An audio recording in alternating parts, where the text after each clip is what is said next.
From the Green Party of Utah, Green Party of the United States, and the Green Party Peace Action Network. I'm cutting my speech short for obvious reasons. I was asked today to address environment in China, and I'm going to focus on how the Chinese government engages in human rights abuses by virtue of its unregulated environmental practices. It's estimated that pollution in China causes more than 300,000 premature deaths every year. That alone is a human rights abuse. Yeah. China's environment is deteriorating on all fronts, air, land, and water, and is negatively affecting biodiversity and the health and quality of life for individuals. The statistics on air pollution, loss of farmland, toxic waters, and biodiversity are alarming.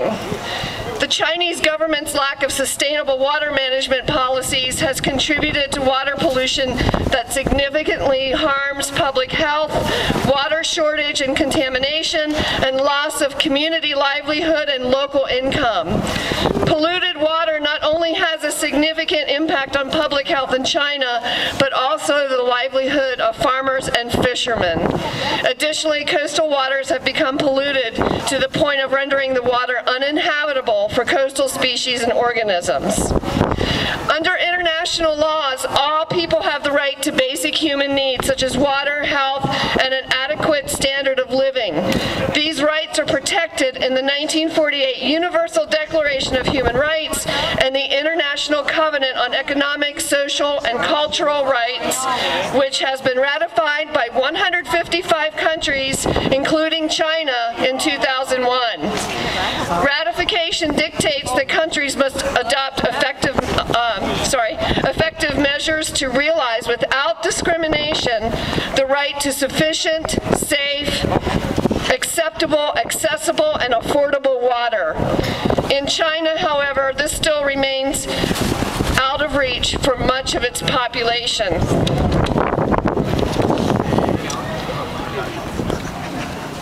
Sorry, my hands are cold. In other words, the Chinese government isn't walking the talk. They keep saying they're going to improve things, and they don't. So how can we here in the United States make a difference in this situation? Get active. Participate in movements to boycott corporately controlled events like the Olympics. Boycott sponsors that promote the Olympics, especially those that are linked to human rights violation practices. Help support celebrities like Steven Spielberg, who, in a bold move, withdrew from his role as an artistic advisor to the 2008 Olympic Games in Beijing. Yay, Steven Spielberg. Because of his opposition to China's support for the Sudanese regime responsible for the humanitarian crisis in Darfur.